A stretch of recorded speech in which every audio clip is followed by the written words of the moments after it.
Good morning and welcome to Morning Motivations. I'm Dan Stratton and we're doing this every Thursday right now. And we're doing our very, very best to bring you ideas, thoughts each and every week so that you can order your steps, so that you can think a little differently, perhaps encourage yourself, forgive yourself, and get on with your day. Today we're doing a little topic called Blessed to be a Blessing. And so think about that for a second. First of all, you start with the concept of, I'm blessed. I'm blessed. I'm thankful. And so you do a little bit of an inventory in your life on what you're thankful for. I do this pretty much every day. I get up. I'm 63 years old now, so I get up and I take a little bit of an inventory of my aches and pains. I don't do it consciously, but I get up and my knee's a little sore going down the steps. It's a little rickety, what have you. My hands from doing stuff all my life and beating them up pretty good. But the idea is you do these inventories pretty much almost unconsciously. You're always kind of taking stock of your aches and pains and the negativities in your life. So it's important that you choose on a regular basis to take stock of or do an inventory of the good things that are going on in your life, because the pain screams out at you. The phone might ring, you go downstairs and you look there, you go to a place in your home and you're going to see a bill, you're going to see something going on, something that's nagging you. So you got to make sure that you take time to realize how blessed you are, in the sense that you got to choose to think in that way. And now one of the best ways to do that is to not only take inventory and give thanks for what is working in your body. Oh, my eyes work, my ears work. I can still taste things. How wonderful is that? You give an inventory. My hands still work. It's great. And then you give thanks for, I have a house, I have a place to live, a roof over my head. I've got gas in my car. I've got food in my fridge. All the basic things. People always ask me, how you doing? People I've known all my life. And I always say I'm doing great. But most important to me is that my daughter still loves me. I have a grandson. My wife still adores me and loves me and wants to be with me. And so I really have not much to complain about. I have a great church. I have a great congregation. I have a lot of good things going on in my life. I have a lot of great relationships, friends from high school, friends from college, friends from the floor of the exchanges. It's just wonderful to go through and take stock, go through and take an inventory. And so as I think about the blessings, but then my blessings become more magnified or more important when I point them, or I'm not just taking stock to go, oh, I'm so blessed, I'm so very, very, fortunate, even though I am, but then I take it to the point where I want to be blessed to be a blessing. And that's when I start thinking about the people in my life, my mom, my dad, my sisters, my brothers. I have 4 sisters, I have 2 brothers, and I think about them. And then I think about my wife, my daughter, my son-in-law, his family, my grandson. And then I start thinking about how I can be a blessing. I'm a part of a group that meets a couple times a month. And one of the things that we do is we plan out 5 purpose acts of kindness every month. So my thought process every day is, from my blessings, how can I be a blessing? I have a good education, but it's limited. I have working knowledge and experience, but even that's limited. And so sometimes I can think about how I don't really have that much to offer, or how I'm not really that smart, or I'm not really that wise. But, I guess I love the scripture that Peter said, silver and gold have I none, but such that I have, I give you. And so that's really the mentality of the blesser, the mentality of blessed to be a blessing. Do what your hands find to do. Give your best. Give what you have available. If that's only encouragement, then make a phone call today and be a blessing. I think about people in my life. Just recently, my daughter mentioned to me that her second car has an issue with power steering. So I'm going to figure out how I can get that power steering fixed for her. You know, she's been putting it off because her and her husband have been really, really busy. She's finishing up her residency at University Hospital here and at St. Barnabas here in New Jersey. And she's just working 70, 80 hours a week right now. And Steven's working very similar hours, and they have a grandson right now. So I'm going to borrow their car and get it fixed. So they think I'm just asking them for a favor, but I'm going to get that power steering fixed for them so that they don't have to worry about it. That's a way I can do a purposed act of kindness. My ear is listening in people's lives for what it is that they have need of.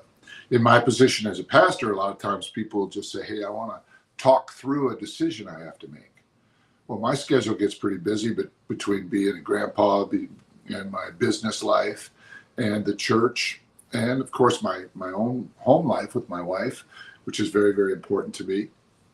And so I have to purpose to make time for that Zoom call. I have to purpose to get it on my schedule, but then I have to prepare to get it on my schedule. So some of the disciplines of blessed to be a blessing really go back to keeping your relationships alive, because the answer to every question in my mind is never just read a book. It's oftentimes find an expert, find somebody who has that knowledge, find somebody who has that favor, that connection, that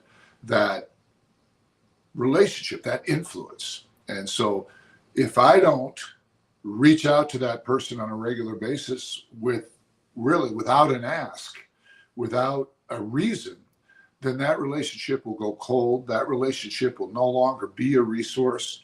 So being blessed to be a blessing and being purposeful about checking in with people.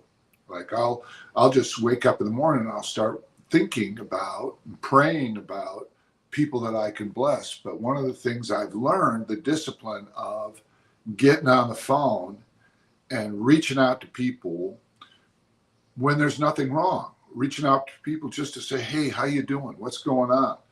What you up to? How's your family? Because you're going to hear things in that conversation that are going to prompt you to be a blessing. I have a really good friend. We went to college together, and he's an ophthalmologist. He does this all the time.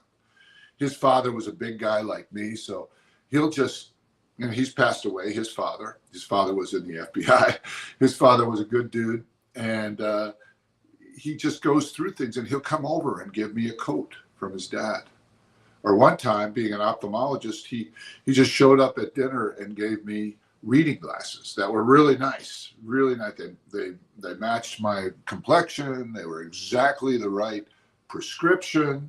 And he's done many, many other favorable acts. He does this all the time. And because he does it proactively, he continually keeps those relationships alive. He's always looking to see that young person who wants to go to college, that young athlete, basketball player, baseball player, football player. And because he's in contact with the coaches and at different universities, but not with an ask, just with, hey, what can I do for you? And he uses his practice as a doctor sometimes to do free services for people just as a favor. You know, he was watching me online one time when I was ministering from church. He said, Dan, there's a procedure I could do for you. I can see in your eyes and in your face, I can see that you could use this procedure. And I was like, wow, how cool is that? And then he did it for free. I mean, that's powerful.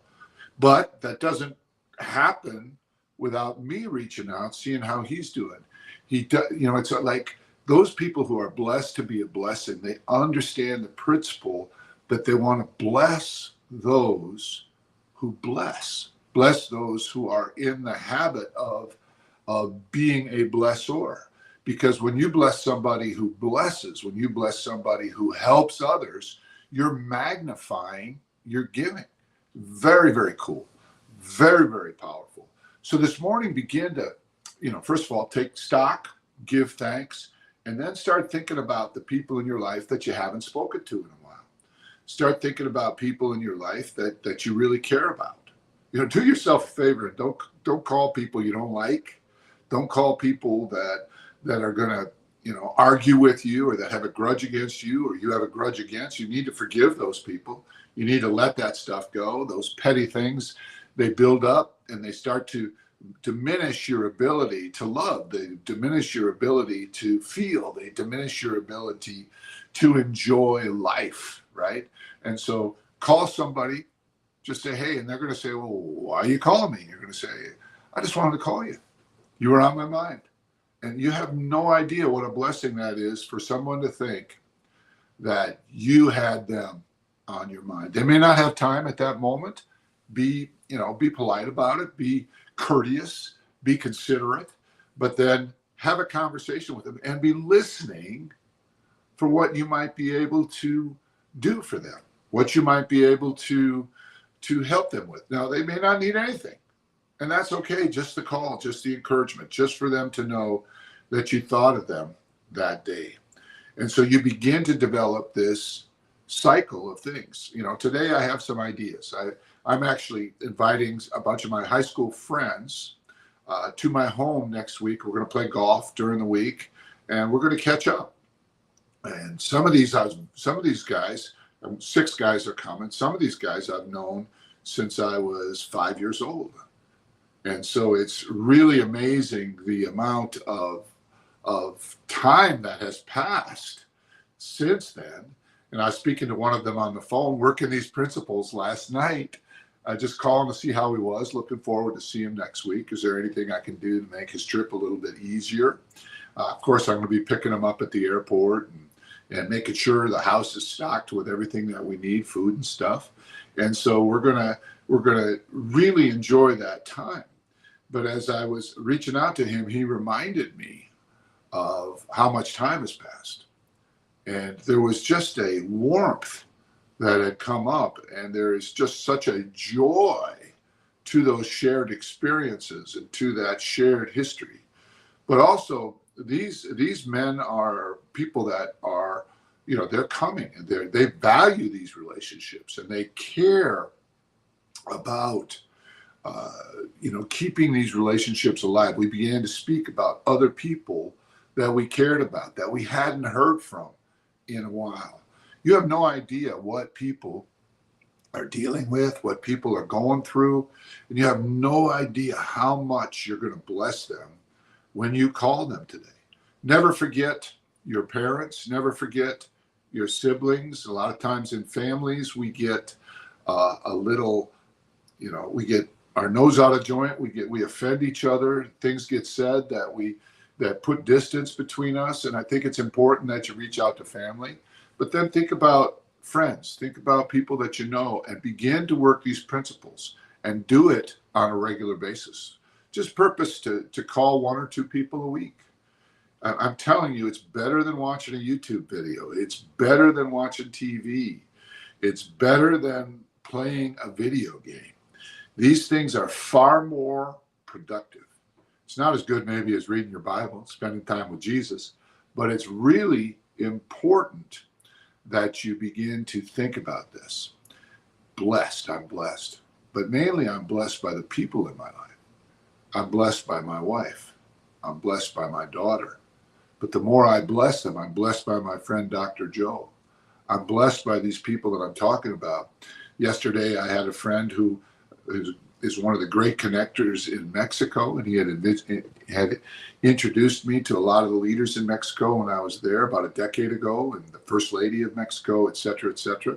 Well, he was down with a friend of mine in North Carolina, and they were doing, and this is an act of kindness that now is happening without any action from me on a regular basis, because I've been working these principles years and years and years ago. So I tell you today, who's on your mind? Make a phone call. Who are you thinking about? Make a phone call. And then begin to purposely really pay attention. Ask them the question, how are you? Wait for the answer. And then listen for a way that you can be a blessing. And the last point I want to make is when you do this, a lot of times you're going to start to be able to connect the dots because you may call 2 or 3 people during that week. And what you realize is that this person will reveal to you a need that they have, right? And then another conversation will reveal to you a resource that they have, and you'll be able to connect the need to that resource because you are purposely practicing the principles of blessed to be a blessing. And then when you reach out to that person who is the resource, they don't feel like you're begging for something or asking for something out of line because you called them to bless them. You didn't call them for the resource, but you learned about the resource. Maybe they have an apartment that they're looking to rent, and this person needs an apartment. Maybe they have a job that they're looking to fill, and this person needs that job. The more you proactively think about being a blessing when you're not thinking about trying to get yourself blessed, you're going to begin to become a connector. You're going to become a true resource and reservoir of love. So I want to thank you for tuning in to Morning Motivations. My name's Dan Stratton. If you have a question, if you have a comment, please let us know. We want to serve you as best we can here at Morning Motivations. And when you think of it, think of us. Pray for us. I'm going into the prisons of Parchment this month, and I'm going to Cuba next month. And it's all part of what I'm teaching right now, blessed to be a blessing. I can go. I've been asked to go, but it's because I've been practicing these principles. I can't go alone. I can't do these things on my own. I have people who help me. I can't do these things on my own. But because of these principles, I'm able to do these things. And it really is exciting. Thanks for tuning in. We'll see you next Thursday, and I hope you share this with your friends.